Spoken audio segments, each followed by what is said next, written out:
Assalamualaikum Ibu. Waalaikumsalam. Bagaimana Ibu kabarnya hari ini? Alhamdulillah kalau saya baik. Namun ini anak saya masih sering mendengar hal-hal yang lain. Oh iya. Baik, perkenalkan ya Ibu, nama saya Parwati. Saya di sini dinas dari pukul 6 pagi sampai jam 1 siang. Nah, saya di sini bertujuan untuk memberikan atau menjelaskan tentang halusinasi pendengaran yang dialami anak Ibu ya Bu ya. Nah, pengertiannya yaitu halusinasi pendengaran adalah persepsi yang salah dari indera pendengaran tanpa sumber rangsangan eksternal. Jadi seolah-olah mendengar suara manusia, hewan, suara mesin yang tidak ada hubungannya dengan stimulus yang nyata ya Bu. Lalu jenis halusinasi yaitu ada halusinasi pendengaran. Nah, klien mendengar suara atau bunyi yang tidak ada hubungan dengan stimulus nyata dan orang lain tidak mendengarnya. Lalu yang kedua ada halusinasi penglihatan. Nah, klien melihat gambar yang jelas atau samar-samar tanpa stimulus yang nyata dan orang lain tidak melihat gambar seperti yang dikatakan klien. Lalu ada halusinasi penciuman. Klien mencium sesuatu yang bau yang muncul dari sumber tertentu tanpa stimulus yang nyata dan orang lain tidak menciumnya. Lalu ada halusinasi pengecapan. Klien merasakan sesuatu yang tidak nyata, biasanya merasakan rasa makanan yang tidak enak.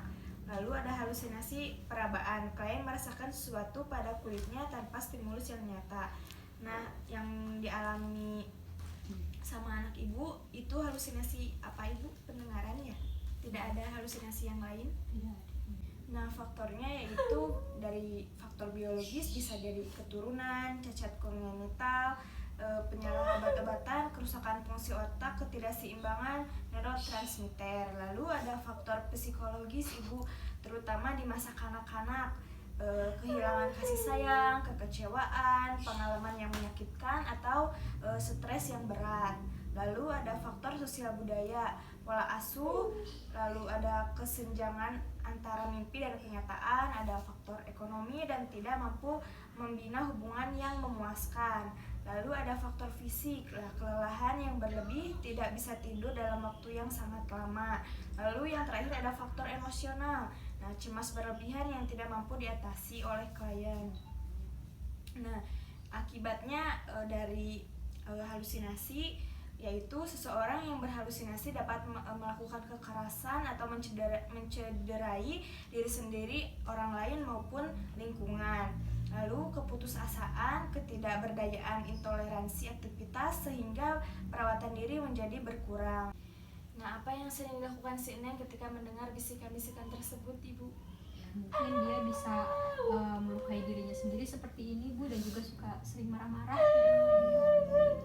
Nah, tanda dan gejala halusinasi yaitu bicara, senyum dan tertawa sendiri, lalu menarik diri dan menghindari diri dari orang lain, tidak dapat membedakan nyata dan tidak nyata, tidak dapat memuaskan perhatian atau konsentrasi, curiga, bermusuhan, merusak atau diri sendiri, orang lain dan lingkungan, dan merasa takut. Ekspresi muka tegang, mudah tersinggung, dan mengatakan suara terlihat mengecap, menghidu, dan merasa sesuatu tanpa stimulus yang nyata.